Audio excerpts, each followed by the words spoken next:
Good morning, class. This is your biology class video, and today we are going to start from page number 129 of your chapter number 10, food production, topic agriculture. So, in the last video, we talked about how microorganisms are useful to us in different industries like food industries, chemical industries. In different ways, they are useful to us. Now, how they are useful? Now, what is agriculture? Now, basically, we all know that food production is responsible is only just because of agriculture. Now, what is agriculture? India has always been a primarily agricultural country. Agriculture has engaged about 70% population of India directly or indirectly. So 70% of the population of India is involved in agriculture either directly or indirectly. So agriculture is the science of growing plants and raising animals that are useful to the humans. We obtain food grains, pulses, vegetables, fruits, and many other useful products from plants. We obtain milk, eggs, and meat from animals. So it is necessary to rear both plants and animals. So agriculture not only involves the plants, but it also involves the animals. The growth and growing of the plants and the raising of the animals so that they can be useful to us, we human beings. Like we grow plants for food, for fruits, for vegetables, for pulses, rice. For all those, we grow plants. Similarly, we rear animals. That means we raise the animals for their egg, for meat, for fish, for milk. So basically, agriculture involves the rearing of both plants and animals. Now, crop and its type. When same kind of plant is grown and cultivated at one place at a large scale, it is called crop. So, crop is basically if only one kind of plant is grown and cultivated on a large scale in one place. किसी एक जगह पे बहुत बड़ी जगह है और उस पर केवल एक ही तरह का प्लांट आप ग्रो कर रहे हो. Like if you are growing only wheat in that field, अगर एक बहुत बड़ा सा ग्राउंड है और एक फील्ड है, आप उसमें केवल राइस ग्रो कर रहे हो या वीट ग्रो कर रहे हो, तो that will be known as crop, rice crop और wheat crop. Crops can be divided into three groups on the following basis. Now, there are different bases on which the crops could be divided. First is on the type of product obtained. किस type का product obtain होगा उस crop से, that would be the first basis. Next on the seasons, किस season में उस crop को grow किया गया जा रहा है. Next on time taken to mature, यानी उस क्रॉप को मैच्योर होने में कितना टाइम लग रहा है और कितने समय में उसके ग्रोथ हो जाएगी और हम उसको हार्वेस्ट कर सकते हैं. So the first is based on the type of product obtained. It can be divided into two groups, cash crops and food crops. Now cash crops, the crops which have a great commercial value and are cultivated to sell in the market are called cash crops. Example, tea, coffee, rubber, etc. They are also called plantation crops. And food crops which are grown for the consumption by people or as fodder for animals are called food crops, like cereals, pulses, oils, vegetables, etc. So cash crops नाम से ही पता चल रहा है जिसको कि हम अपने कॉमर्शियल पर्पस के लिए यूटिलाइज ग्रो कर रहे हैं, कल्टीवेट कर रहे हैं. ऐसे क्रॉप्स जिनका कल्टीवेशन कॉमर्शियली होता है, यानी for making a profit out of it. by them we get a profit by selling those crops. We would get cash. Those are known as cash crops, like tea, coffee, rubber.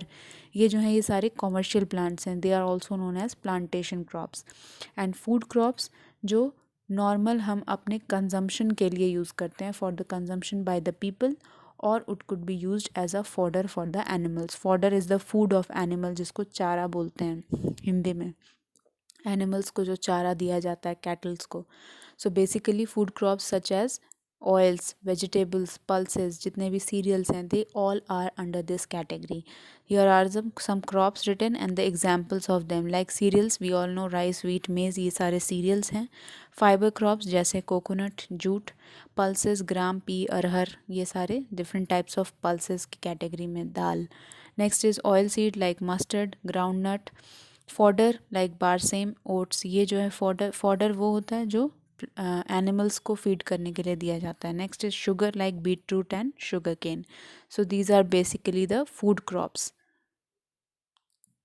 Next category is based on the seasons. Now based on the seasons, they are again of two types. First is kharif crops and other is rabi crops. Kharif crops, the crops which are sown in June and harvested by the end of monsoon, that is September, are called kharif crops. They are also called monsoon crops like maize, rice, also known as paddy, soybean, groundnut, etc.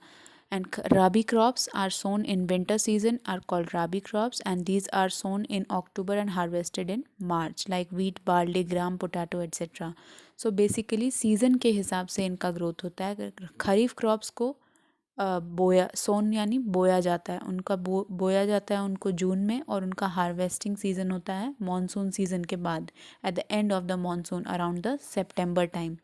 These are kharif crops also known as monsoon crops. Here are the examples.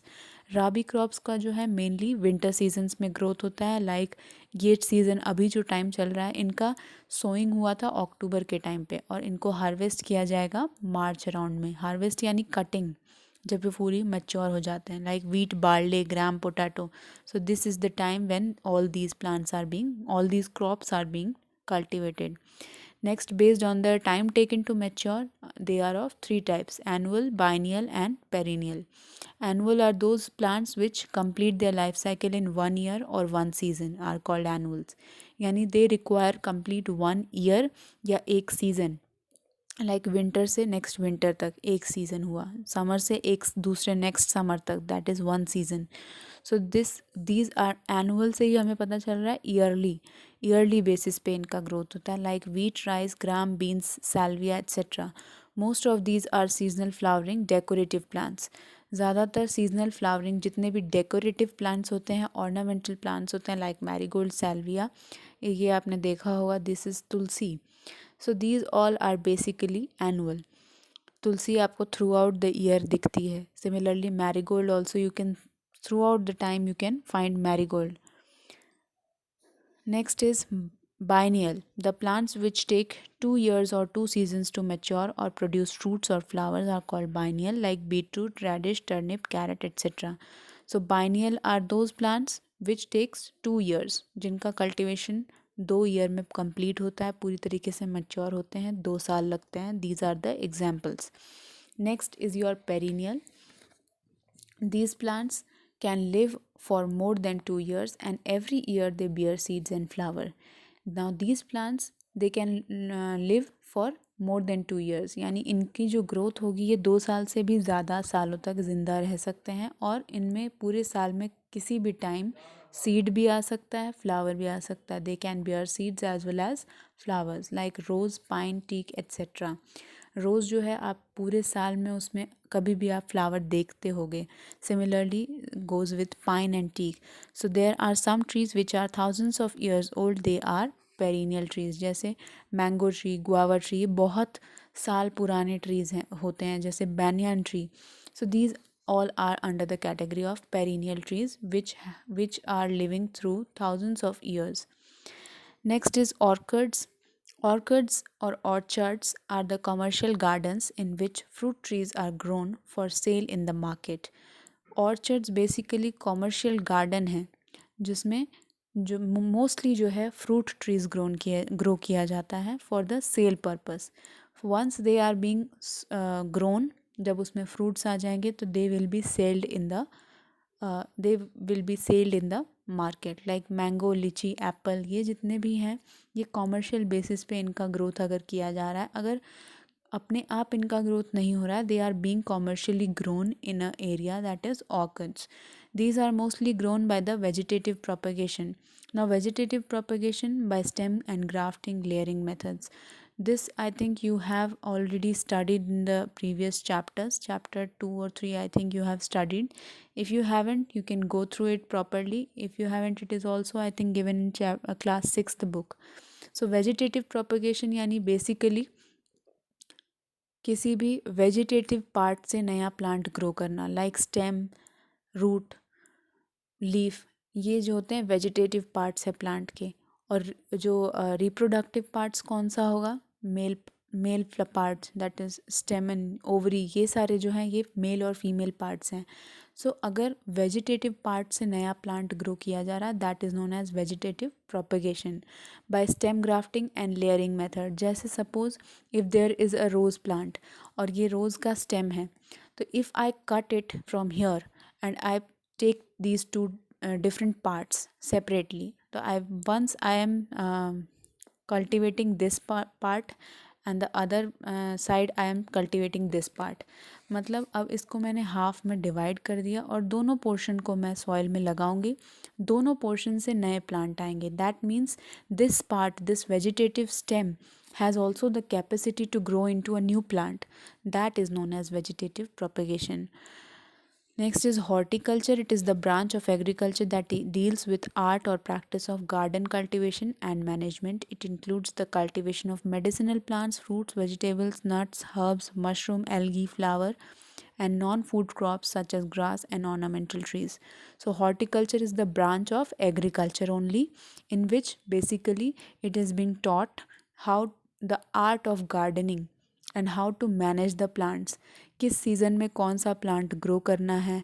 अगर अभी summer चल रहा है तो summer के बाद अगला season जो आएगा उसमें क्या टाइम है जो हम दूसरे प्लांट से उसको रिप्लेस कर सकते हैं, उस जगह का यूटिलाइज़ कर सकते हैं.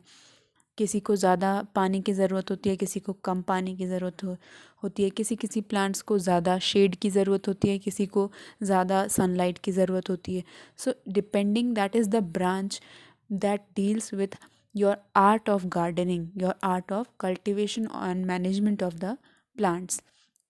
So mostly this includes the medicinal plants cultivation, fruits, vegetables, nuts, herbs, ये जितने भी हैं, या even the ornamental trees, they are also under the ornamental trees. That means that are decorative plants. Ornamental यानी decoration purpose से जो कुछ plants ऐसे होते हैं जिनका कोई यूज़ नहीं होता है, जिसका कोई प्रोडक्टिविटी नहीं है, but still they are being planted for the decoration purpose. They are ornamental trees. So this is all horticulture.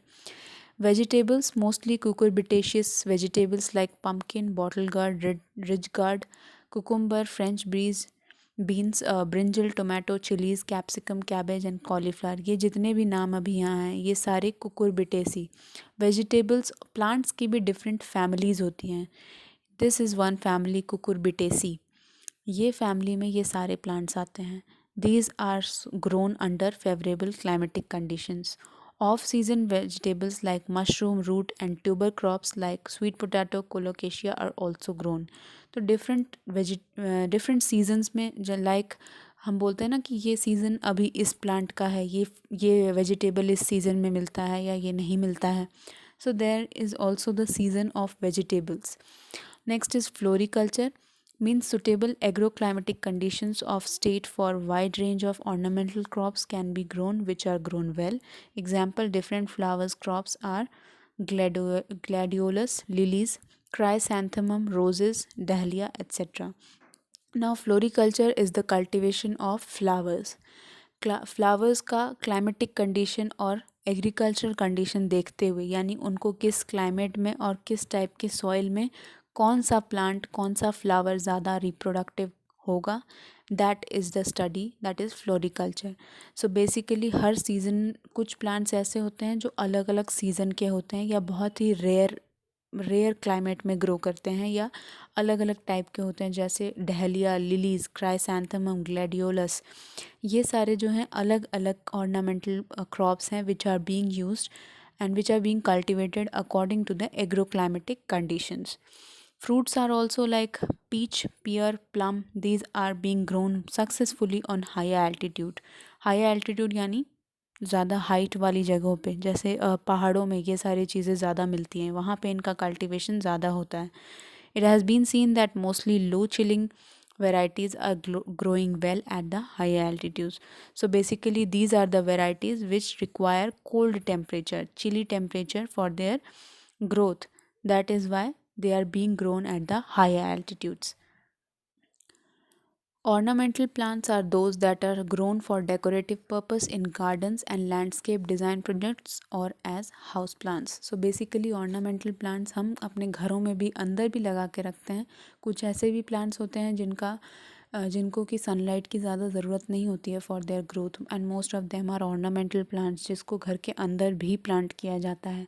Even they are also being placed in the gardens for the decoration purpose. So basically ornamental plants are the decorative purpose plants. So that is all for this video. Just go through this video. The next topic we will start in the next class. That's all for today. Thank you.